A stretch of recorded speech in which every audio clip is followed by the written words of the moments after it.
Bagaimana jadinya jika seorang pendeta mulai melihat tanda-tanda keberadaan Tuhan? Tapi tanda-tanda tersebut justru mendorongnya untuk berbuat hal yang bertentangan dengan ajaran agama. Apakah dia benar-benar melihat tanda dari Tuhan atau justru sebaliknya? Ini adalah cerita dari film Revelation tahun 2025. Bagaimanakah misteri yang ada dalam film ini? Langsung saja kita masuk ke videonya. 근데 그 발에 전자발찌 제대로 개척을 한번 해봐. 주님의 뜻을.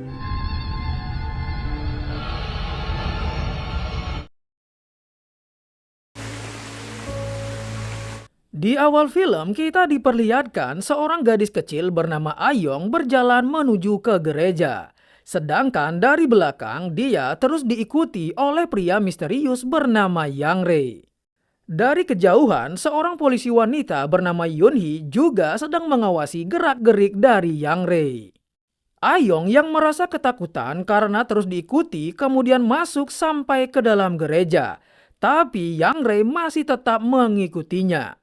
Beruntung hari itu para jemaat gereja sedang melakukan kegiatan, jadinya Ayong masih bisa aman.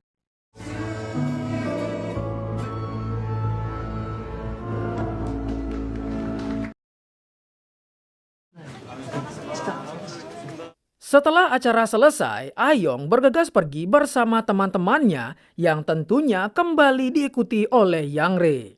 Tapi pendeta di sana yang bernama Sung Min Chan mencoba menyapa Yang Rae karena dia baru pertama kali melihatnya.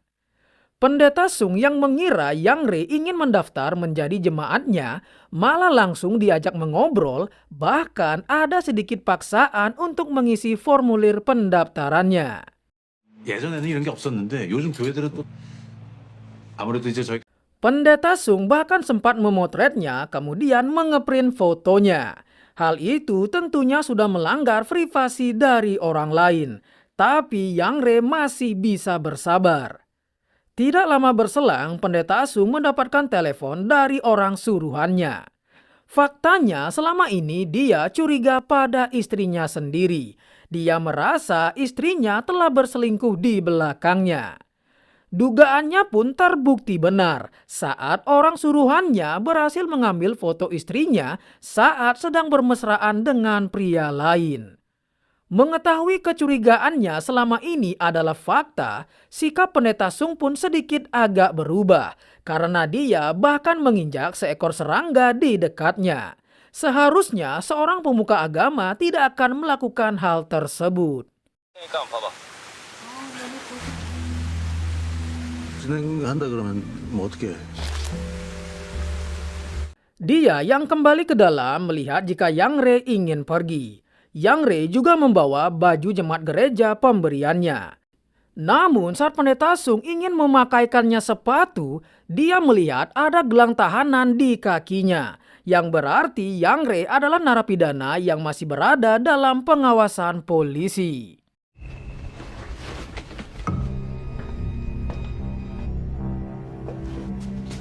Anehnya, meskipun sudah mengetahui perselingkuhan istrinya, dia tetap bersikap pura-pura tidak tahu dan pergi dari gereja. Sedangkan foto Yang Rae yang telah diprint terus-terusan terkena tetesan air hujan. 지금?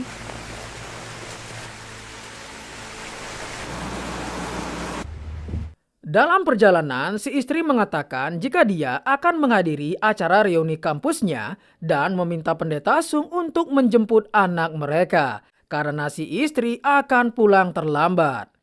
Kemudian mereka melihat adanya sebuah pembangunan gereja baru yang desainnya sangat mewah dan besar. Melihat papan iklannya, si istri menyadari jika gereja itu dibangun oleh Pendeta Jung yang mereka kenal.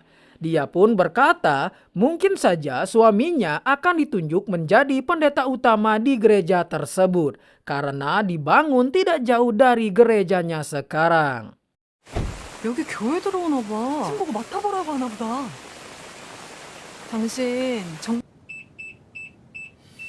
Sementara itu, Yunhee kembali ke rumah karena diajak makan bersama oleh ayahnya. Si ayah ternyata mengetahui jika Yang Re sudah bebas dan berkeliaran di dekat mereka. Si ayah yang khawatir dengan putrinya menyuruh Yeonhee untuk berhenti menguntitnya. Karena si ayah tidak ingin terjadi sesuatu yang buruk pada Yeonhee. Entah dendam apa yang Yeonhee miliki terhadap Yang Re.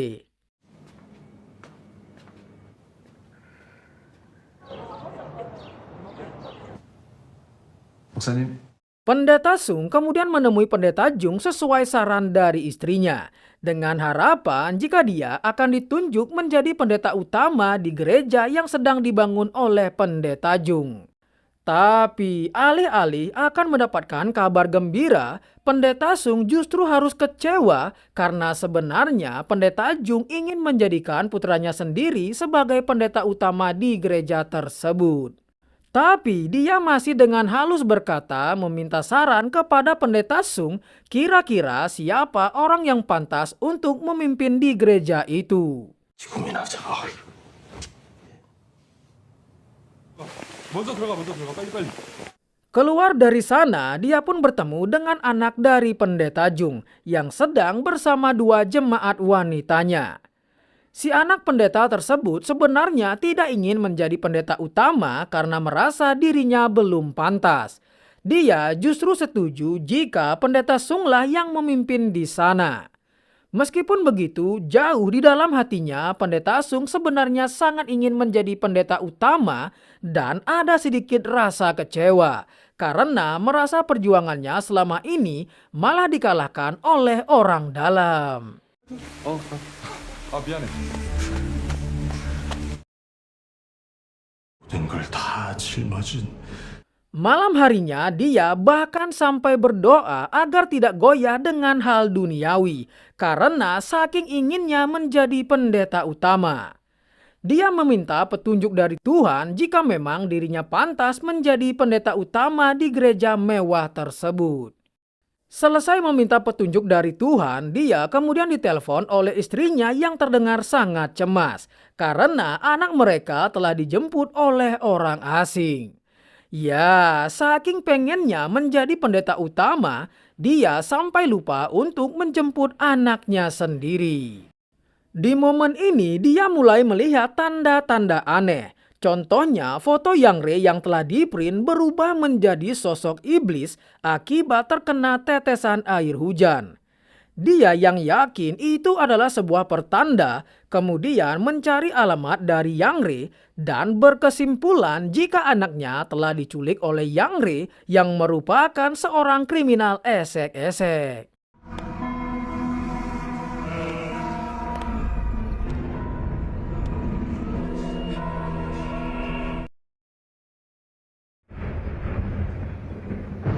Kemudian kita diperlihatkan dengan masa lalu dari Yeonhee. Dia yang sedang menelpon adik perempuannya, entah oleng atau bagaimana, dia sama sekali tidak merasa curiga mendengar suara adiknya yang terdengar sangat ketakutan. Karena faktanya saat itu adiknya telah disekap oleh Yang Re. Dan yang lebih mencengangkan lagi adalah dari insiden itu adik perempuannya harus tewas. Dan sekarang dia terus dihantui oleh rasa bersalahnya karena tidak bisa menyelamatkan adiknya. Saking tertekannya, dia bahkan sering melihat sosok adiknya yang membuatnya terus mengkonsumsi obat untuk menenangkan dirinya. Kini terjawab sudah kenapa dia sangat dendam kepada Yang Re.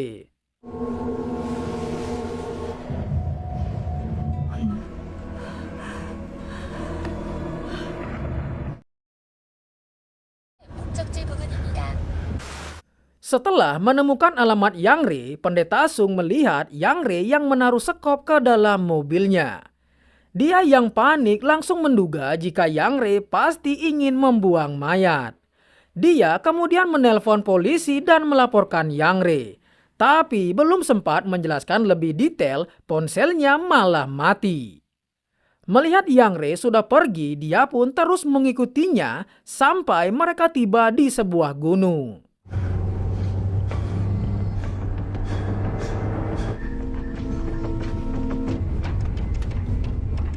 Merasa kehilangan jejak, Yang Re justru muncul dari belakang mobil si pendeta karena Yang Re sudah menyadari jika dirinya diikuti.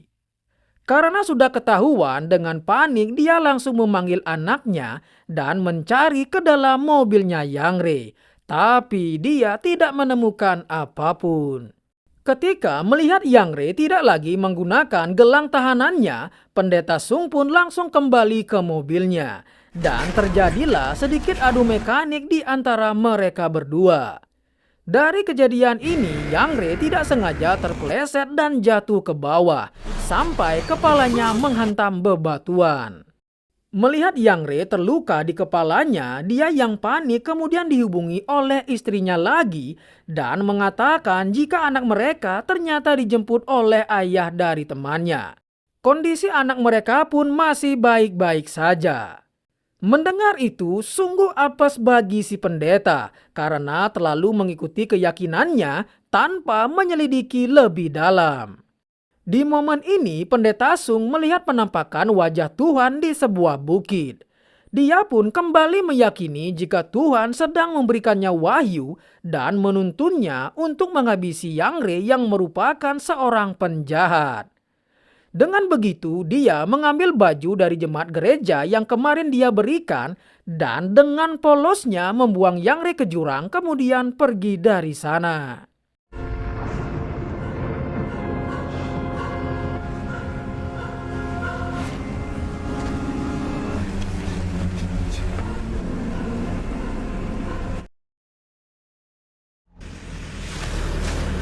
Keesokan harinya, Yeonhee yang baru bergabung ke divisi baru langsung dipanggil oleh kapten karena mereka mendapatkan sebuah kasus baru.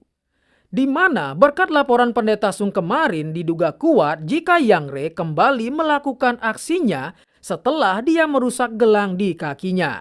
Ditambah, Ayong juga dinyatakan telah menghilang. Setelahnya, kepolisian langsung mendatangi rumah Yang Re untuk mencari petunjuk. Selain kondisi rumah yang kumuh, mereka juga menemukan sebuah gambar monster bermata satu.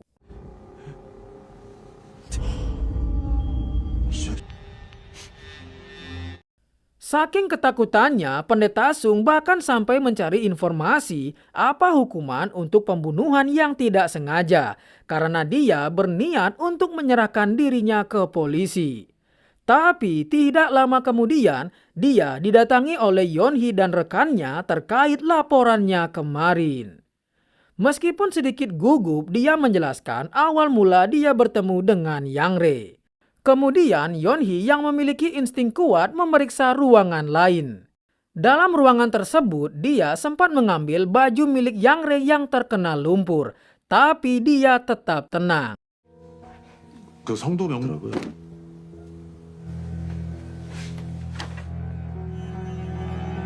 Namun dia mulai menaruh curiga saat melihat sepatu milik Pendeta Sung berlumuran lumpur. Padahal dia mengaku langsung pulang ke rumah setelah menelpon polisi. Merasa dirinya berdosa, dia kemudian ingin melakukan pengakuan dosa pada Pendeta Jung. Tapi belum sempat mengirim pesan, dia sudah duluan diminta datang menemui si pendeta.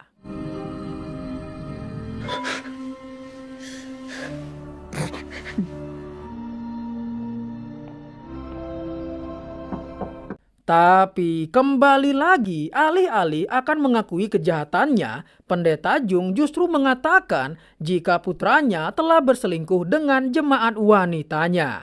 Padahal dia sudah menunjuknya sebagai pendeta utama di gereja yang sedang dia bangun. Karena kecewa dengan kelakuan anaknya, dia pun akan mengirim anaknya ke luar negeri. Dan sebagai gantinya, Pendeta Sung yang akan ditunjuk sebagai pendeta utama di gereja tersebut. Di momen ini, si Pendeta Sung kembali lagi melihat penampakan dari Tuhan. Dia yang awalnya takut atas kejahatannya, pelan-pelan mulai yakin jika semua yang terjadi adalah kehendak Tuhan dan jawaban dari doanya, di mana dirinya sekarang sedang dituntun oleh Tuhan.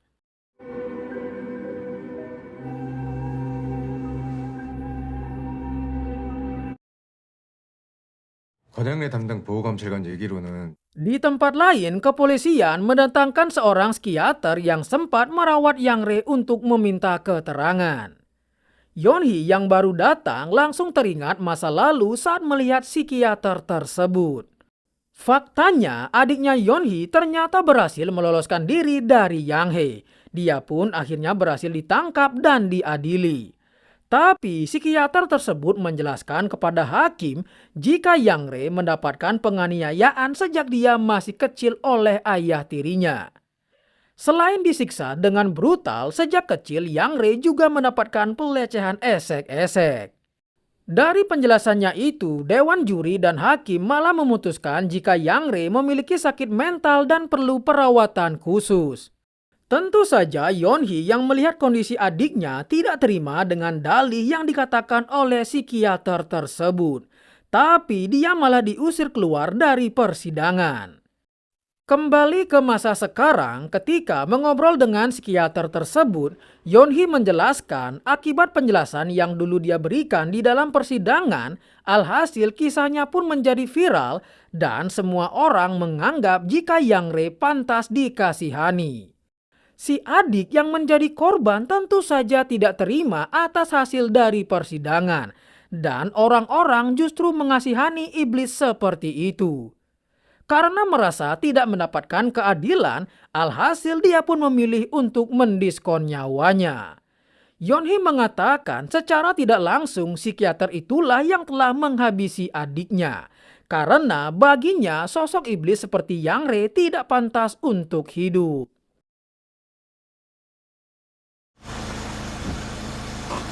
Pendeta Sung yang kembali ke gereja kemudian ditemui oleh ibunya Ayong.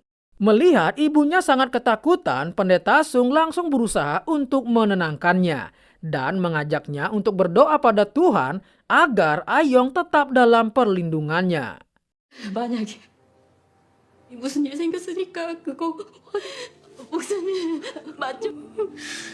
살아계신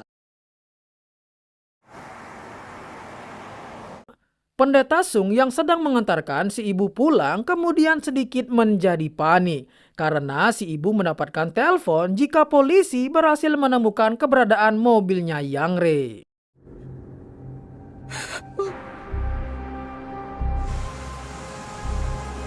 뭐 하나 나온다. 무조건 찾아야 된다. Polisi yang sudah ada di TKP berusaha sekeras mungkin untuk mencari keberadaan dari Yang Re. Tapi anehnya, sampai di lokasi Yang Re dijatuhkan oleh Pendeta Sung, polisi pun tidak menemukan apa-apa. Sedangkan Pendeta Sung yang baru tiba bersama ibunya Ayong dengan polosnya malah nyeletuk. Apakah mayatnya sudah ditemukan? Padahal polisi saja tidak tahu apakah Yang Re masih hidup atau sudah mati. Tentu saja perkataannya itu kembali menambah kecurigaan dari Yeonhee. 중이라서요. 애 없었어요. 지금 그 새끼 하늘이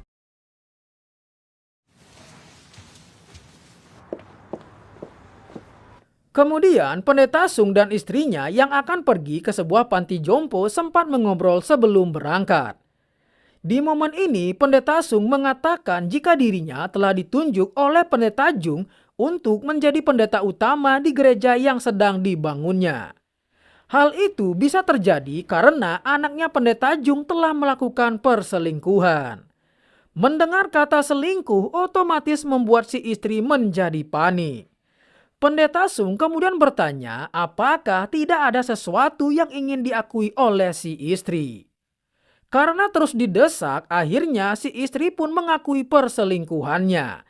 Tapi alih-alih akan menceraikannya, Pendeta Sung malah membuat istrinya melakukan pengakuan dosa. 저는 하나님, 저는 다 아멘. 이게 간구를 원합니다. 제발. Singkat waktu, mereka pun telah tiba di panti jompo tersebut. Di sana juga sudah ada para istri dari pendeta lain. Tapi seorang perawat di sana terlihat gelisah karena mobil ambulannya tidak kunjung datang. Dia menjelaskan jika kemarin ada seorang pria mendapatkan luka serius datang ke panti ini. Dia menebak pria itu pasti merangkak dari gunung di belakangnya.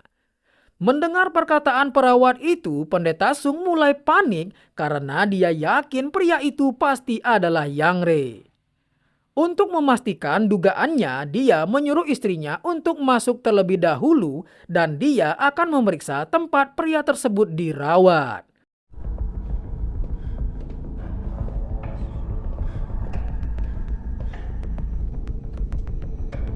Dan benar saja, sungguh suatu keajaiban bagi Yang Re karena masih bisa selamat setelah jatuh dari jurang setinggi itu. Di momen ini, Pendeta Sung kembali melihat tanda dari Tuhan, di mana kali ini dia melihat penampakan sosok malaikat di langit. Dia kembali yakin jika Tuhan sedang menuntunnya kembali kepada Yang Re untuk menuntaskan misinya. Jadi sebelum ambulan itu membawa Yang Re, dia terlebih dahulu membawanya kabur.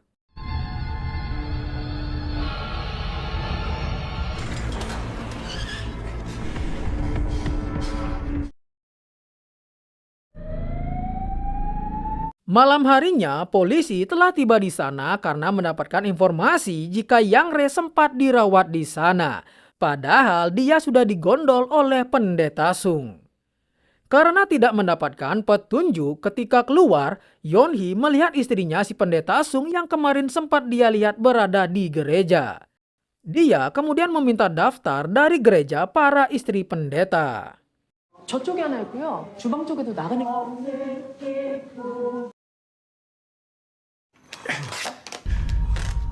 Sementara itu, Pendeta Sung membawa Yang Re ke sebuah bangunan terbengkalai. Di sini dia mulai mengoceh jika Tuhan terus menunjukkan wahyunya dan menuntunnya kembali kepada Yang Re. Dia pun sudah berkesimpulan jika Tuhan sedang menguji kesetiaannya dengan terus menuntunnya pada sosok iblis seperti Yang Re. Tapi Yang Re yang mendengar penjelasan si pendeta langsung mengatakan jika dia adalah pendeta gila.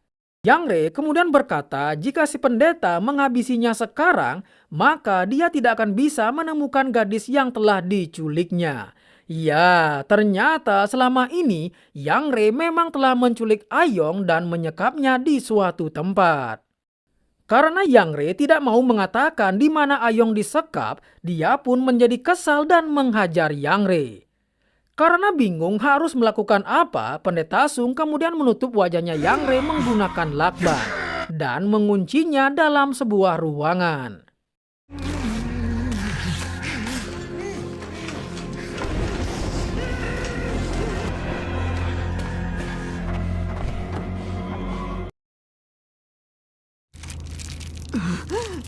Di sisi lain, Yeon-hee yang sudah mendapatkan daftar dari gereja tersebut kemudian mengetahui jika salah satu istri pendeta itu adalah istrinya Pendeta Sung.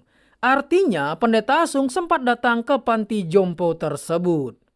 Dia yang sudah menaruh rasa curiga pada Pendeta Sung kemudian pergi ke gerejanya. Setelah tiba, Yeon-hee kemudian mencari petunjuk dari mobilnya. Dari sana dia menemukan sesuatu dari ban mobil si pendeta. Setelah dia menciumnya, dia pun langsung menemukan lokasi benda tersebut berasal. Karena hanya ada satu tempat yang terdapat benda tersebut, yaitu sebuah perkebunan murbei.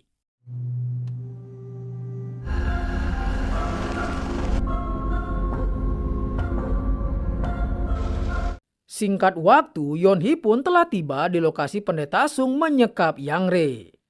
Setelah ditelusuri, di sana dia menemukan bekas ban mobil baru yang tidak lain adalah mobil si pendeta. Tidak lama kemudian, dia pun berhasil menemukan Yang Re yang terikat. Di momen ini, sosok si adik kembali muncul dan menyuruh Yeon-hee untuk menghabisi Yang Re agar dendam adiknya bisa terbalaskan. Tapi Yang Re kembali mengatakan jika dirinya dihabisi maka Ayong juga akan tewas. Karena ingin menyelamatkan Ayong, dia pun menjadi ragu untuk menghabisinya.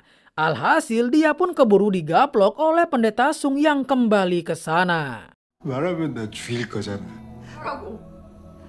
에이 미친.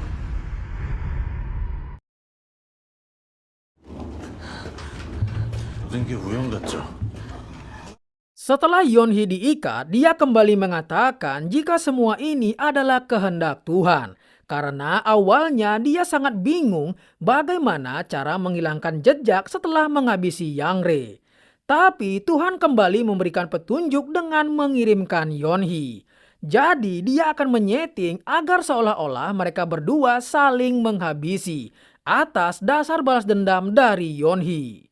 Si pendeta ini tidak sadar jika pelan-pelan dirinya telah berubah menjadi psikopat. Yeonhee terus berusaha menjelaskan jika Ayong masih hidup. Jadi mereka perlu mengetahui keterangan dari Yang Rae. Dan sungguh edannya tanpa memastikan terlebih dahulu, si pendeta langsung mengatakan jika Ayong pasti telah tewas.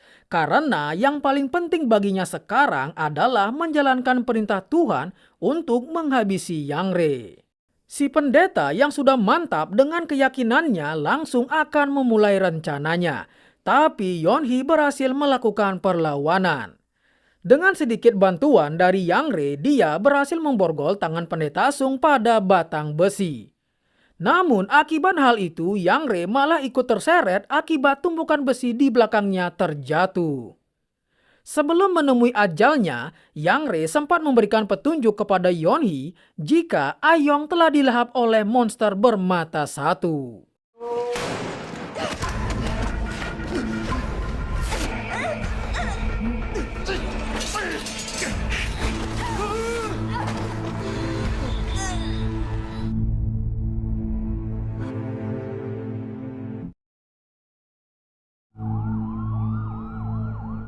Singkat waktu dari kejadian tersebut, Yang Rae dinyatakan telah tewas karena sebelumnya memang sudah sekarat.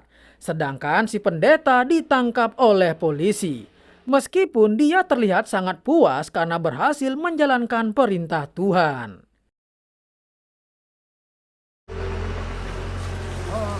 Sementara itu, di tempat lain, para pekerja bangunan sedang bekerja untuk meratakan bangunan tua yang terlihat memiliki satu jendela. Ya, ternyata selama ini Yang Rae berkata jujur jika Ayong memang masih hidup dan dia disekap dalam rumah tersebut. Karena belum berhasil menemukan petunjuk keberadaan dari Ayong, Yeonhee datang menemui psikiaternya Yang Rae. Dan disinilah sebuah plot twist terjadi. Setelah memberikan data dari si pendeta Sung, psikiater tersebut mengatakan ini adalah penyakit klasik yang bernama apofenia. Dan untuk kasusnya si pendeta, dia menderita penyakit pareidolia yang merupakan sebuah fenomena alam. Tapi untuk orang yang menderita penyakit ini akan percaya jika mereka melihat wujud tertentu. Artinya wujud Tuhan yang selama ini dilihat oleh si pendeta hanyalah fenomena alam biasa. Tapi dia percaya terlalu dalam pada hal tersebut. Kemudian psikiater memberikan data dari Yang Rae, siapa tahu dia bisa menemukan petunjuk. Di sana dia melihat penyiksaan yang dialami oleh Yang Rae dan gambar monster bermata satu. Tidak lama kemudian si ayah menelponnya dan memberitahu jika sebuah bangunan tua akan dirobohkan. Si ayah pun mengirimkan fotonya kepada Yeonhee. Si ayah menjelaskan desain jendela bermata satu pada bangunan tersebut bernama Oculus dan biasa ditemui pada rumah-rumah lama. Sadar jika tipe rumah itulah yang dimaksud mata satu oleh Yang Rae, dia langsung menelpon rekannya untuk mencari rumah yang memiliki satu jendela di dekat tempat tinggalnya Yang Rae. Dengan tergesa-gesa, Yeonhee langsung tancap gas setelah mendapatkan alamat rumah yang berhasil ditemukan oleh rekannya. Dengan harapan kali ini dia bisa menyelamatkan Ayong dan sedikit mengobati rasa bersalahnya dulu.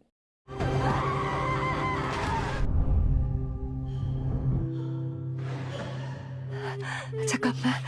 Akhirnya kali ini Yeonhee berhasil menyelamatkan Ayong. Meskipun tidak bisa menebus rasa bersalahnya karena dulu gagal menyelamatkan adiknya. Singkat waktu, Yeonhee datang ke penjara untuk menemui pendeta Sung.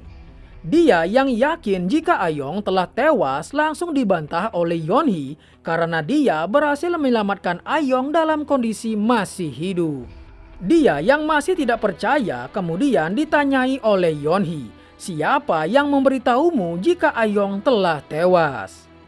Si pendeta yang hanya bisa diam kemudian kembali ke dalam selnya. Disinilah kita akan tahu siapa sosok yang memberitahu pendeta Sung jika Ayong telah tewas. Saat dia kembali melihat penampakan Tuhan pada tembok selnya, dia kemudian mengelapnya dengan handuk basah. Tapi semakin dia mengelapnya, sosok itu pun mulai berubah. Ya, ternyata sosok yang sebenarnya menuntun pendeta Sung selama ini bukanlah Tuhan, melainkan sosok iblis.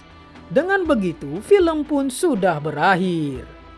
Pelajaran yang bisa kita ambil dari film ini adalah manusia sering memakai keyakinan untuk membenarkan emosi, dendam, atau keputusan buruknya sendiri.